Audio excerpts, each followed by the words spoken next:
Come on, it's part of the experience. And what's the other part? Being eaten to death by mosquitoes? Bem-vindo ao Watchmojo Brasil. E hoje contamos nossas escolhas para os 20 personagens de filmes mais odiados. You got my homework finished, McFly?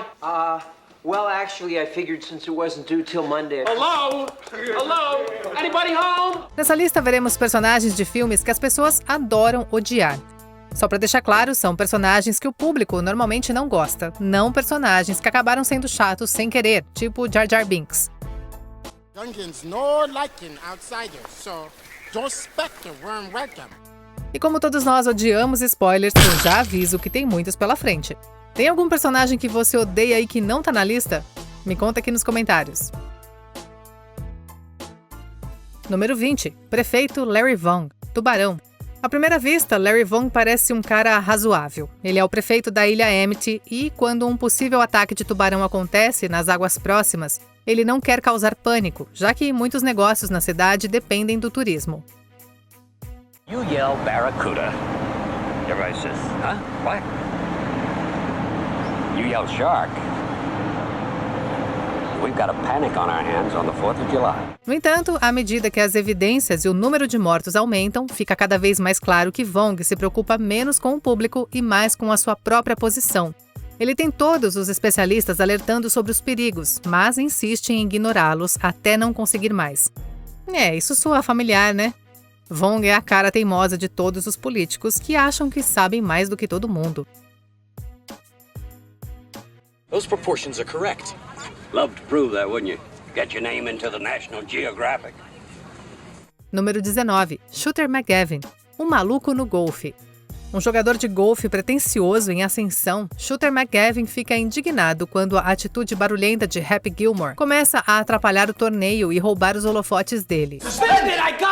Doug, kick him off the tour. Para isso, Shooter não só contrata alguém para zombar de Happy e provocá-lo a todo momento, mas também compra a casa da avó dele.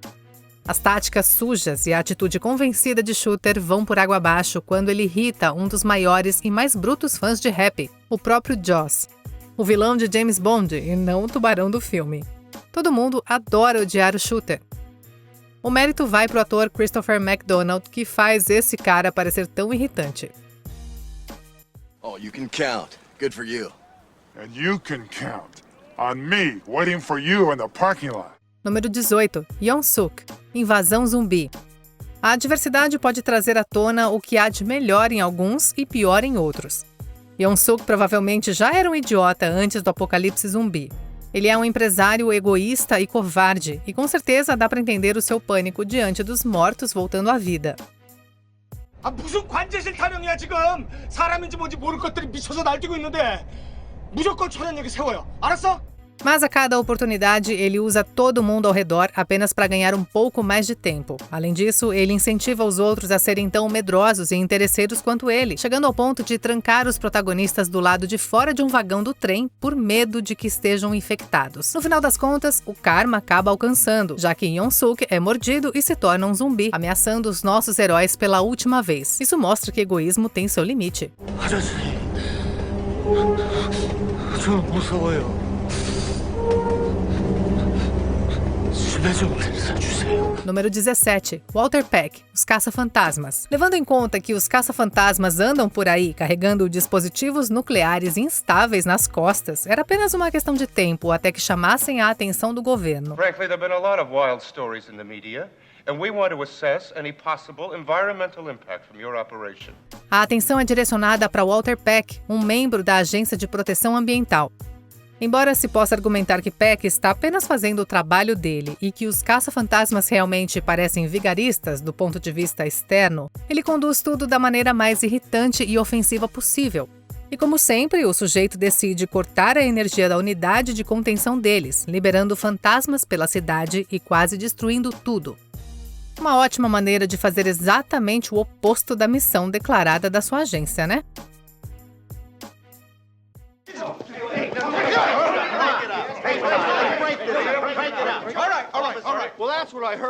Número 16. Margaret White, Carrie, a estranha. Carrie White, a protagonista, pode ser o fogo psíquico que faz os seus colegas pegarem fogo, mas ela não criou o combustível. Foi a mãe dela quem fez isso. Margaret White é uma mãe tirânica com Carrie. Oh, Mom! you know by now I can see inside you. I can see the sin as surely as God can. As visões religiosas fanáticas dela e a intolerância a qualquer coisa vista como pecado, que praticamente engloba tudo, fazem com que ela maltrate a filha. Ter personagens de pais abusivos é garantia de fazer a audiência odiá-los.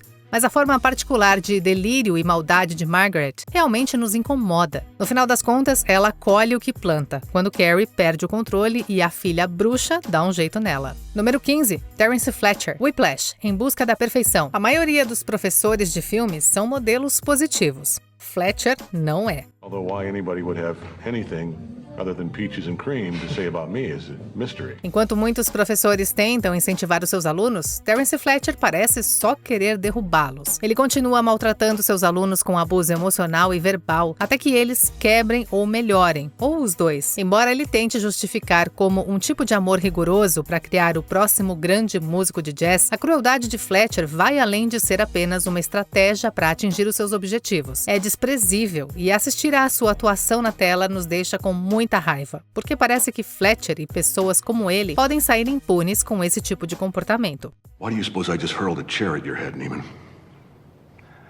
I don't know. Sure you do. Número 14. Cal Hockley, Titanic. Nos filmes românticos, os rivais amorosos costumam ser maltratados. E em Titanic, o maior filme de romance de todos os tempos, é natural o público odiar Cal. Don't you understand? The water is freezing and there aren't enough boats. Not enough by half.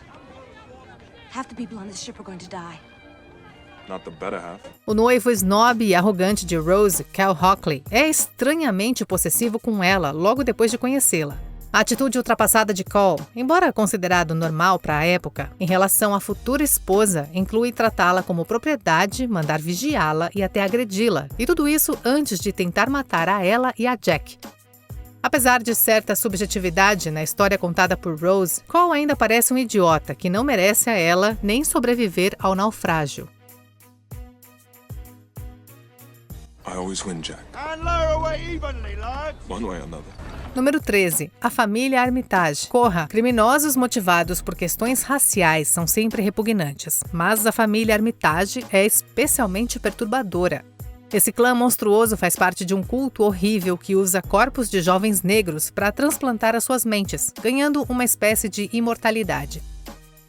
See, I don't know if it's the hypnosis that's making them slaves or whatnot, but all I know is they already got 2 brothers we know, and there could be a whole bunch of brothers they got already. Cada membro da família tem o seu papel sinistro, seja atraindo as vítimas, hipnotizando-as ou realizando o procedimento.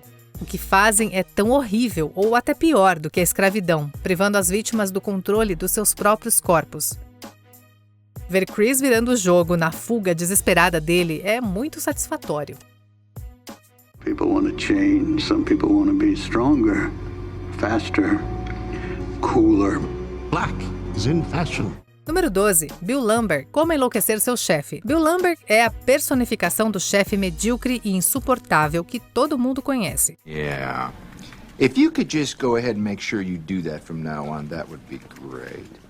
And I'll go ahead and make sure you get another copy of that memo. Okay? Ele controla cada detalhe do trabalho dos funcionários e fica pegando no pé por coisas pequenas. Nem se dá o trabalho de fingir que se importa com eles ou com o tempo deles. E o jeito como trata o pobre Milton acaba levando a empresa dele a ser incendiada. E aquela voz monótona e irritante dele só piora as coisas. E a gente nem trabalha pro cara. Embora ele talvez não receba a punição que todos sabemos que ele merece, ainda é satisfatório vê-lo sendo pressionado sobre o jeito dele gerenciar pelos consultores de eficiência.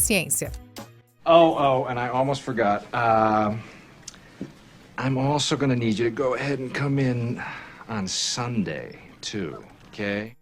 Número 11. Carter Burke, Aliens, o Resgate. Carter Burke pode até parecer um cara legal, mas não se engane, ele é um péssimo representante da empresa. Esse sujeito escorregadio acompanha Ripley até LV-426 como um intermediário corporativo para investigar a invasão alienígena. Naturalmente, Burke é mais do que só um acompanhante. Ele quer pegar um alienígena para usar como arma biológica e enriquecer com isso. Look, those 2 specimens are worth millions to the bioweapons division, right? Now, if you're smart, we can both come out of as heroes, and we will be set up for life. Ele faz de tudo para alcançar esse objetivo, até mesmo expor intencionalmente a Ripley e a jovem Newt a um facehugger alienígena. E já mencionamos que toda a tragédia que matou quase todos os colonos também foi culpa dele. O destino de Burke nas mãos dos aliens que ele libertou é exatamente o que ele merece. This is so nuts. I mean, listen to what you're saying. It's paranoid delusion. It's really sad. Número 10. Biff Tannen, franquia De Volta para o Futuro. Esse cara é um verdadeiro babaca. O típico idiota de filme. Biff Tannen é preguiçoso, estúpido e violento. Well, actually, I figured since it wasn't due till Monday. Hello? Hello? Anybody home? Hey, think, McFly. Ele causa problemas para várias gerações da família McFly, especialmente para George e Marty. Além de pisar em cima de George, Biff também tenta forçar algo com Lorraine, a futura esposa de George. E tem aquela linha do tempo em que o seu eu do futuro ajuda o seu eu do passado a ficar rico, transformando Hill Valley num caos sem lei que ele governa sem consequências. O Biff é extremamente odiável, porque é muito fácil de identificar. Todos provavelmente já encontraram alguém assim em algum momento, mas não dá pra negar que ele é engraçado. Aquelas metáforas misturadas são hilárias. Since you're new here, I'm gonna cut you a break today. So why don't you make like a tree and get out of here? Número 9. Família de Matilda e Senhorita Agatha Trunchbull. Matilda Wormwood é uma criança incrivelmente talentosa, demonstrando uma inteligência excepcional desde muito jovem, além de possuir habilidades telecinéticas.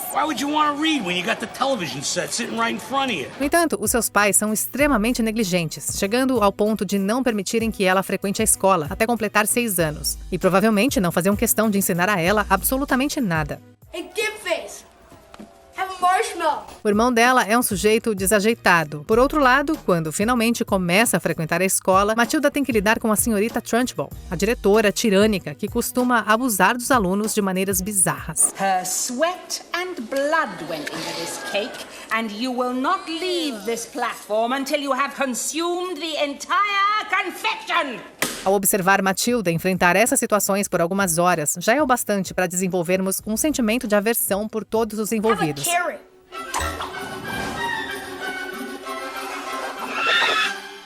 Número 8. Denethor, o Senhor dos Anéis, o Retorno do Rei. O regente de Gondor, Denethor, é o líder da Última Terra que lutou contra as forças de Mordor por gerações. Denethor é imediatamente antipatizado devido à diferença em que trata os seus filhos, Faramir e Boromir. You wish now that our places had been exchanged. That I had died and Boromir had lived.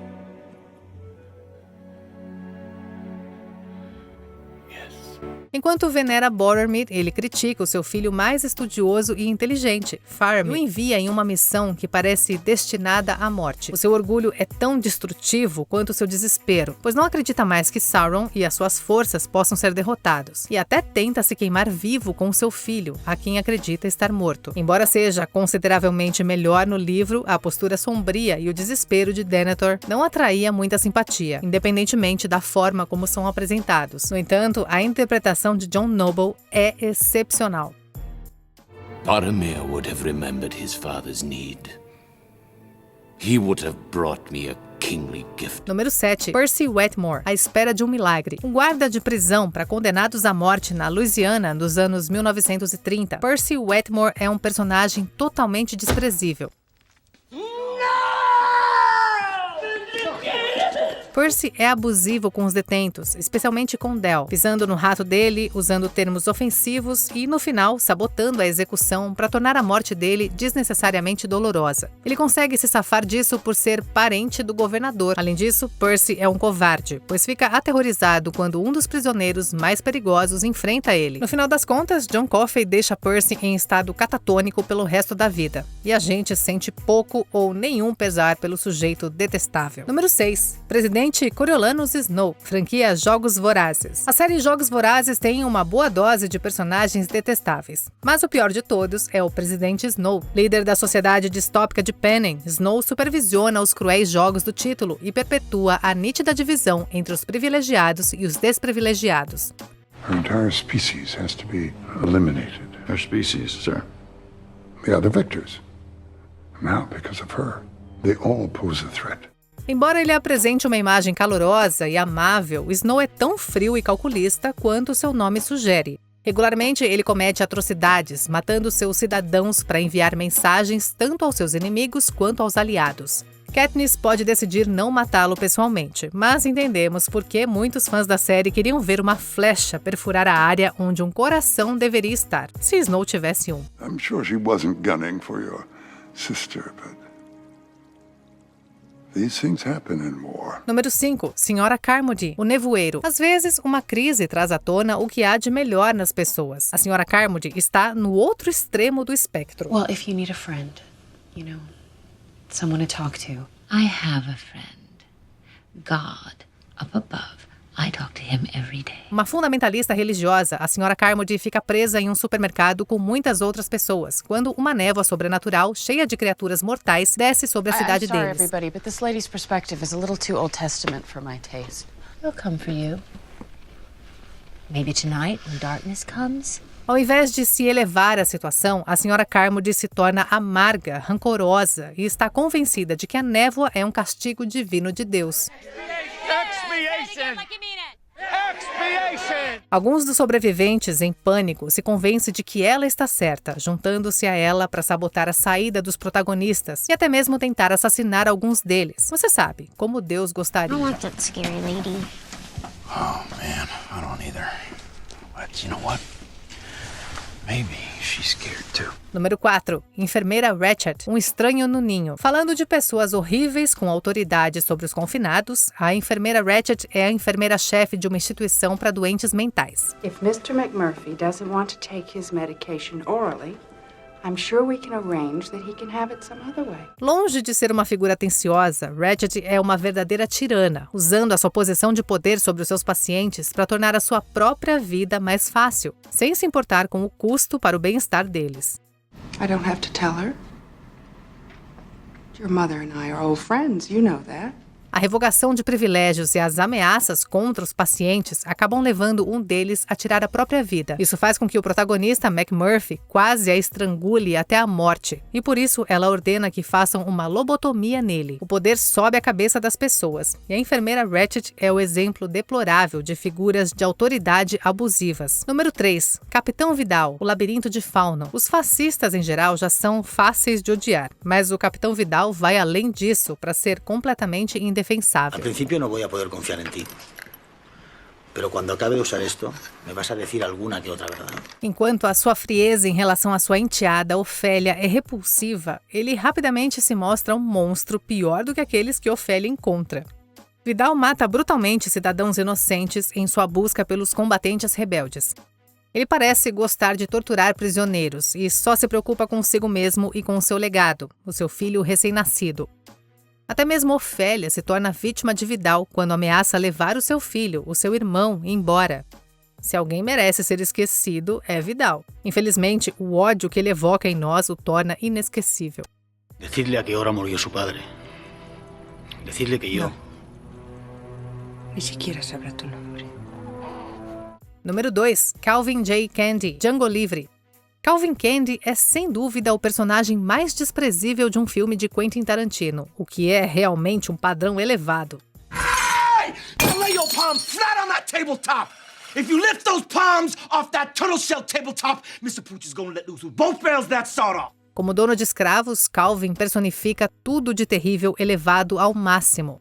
Ele faz homens lutarem até a morte para sua diversão, manda outros ser despedaçado por cachorros. Além disso, temos dúvidas sobre o quão próximo ele é da sua irmã. E apesar de todas as suas alegações de superioridade racial e maior inteligência, Calvin ainda é superado por seu escravo bajulador, Steven. Quando o Dr. King Schultz finalmente mata Calvin, não dá para resistir e não podemos culpá-lo.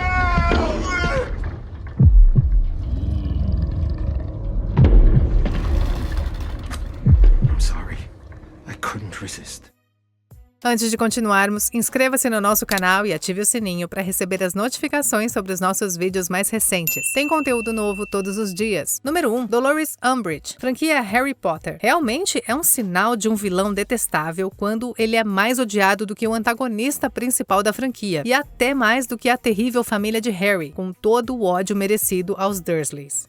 Dolores Umbridge é uma burocrata do governo encarregada do ensino da Escola de Magia e Bruxaria de Hogwarts e quase toma conta de toda a instituição. Can't do this.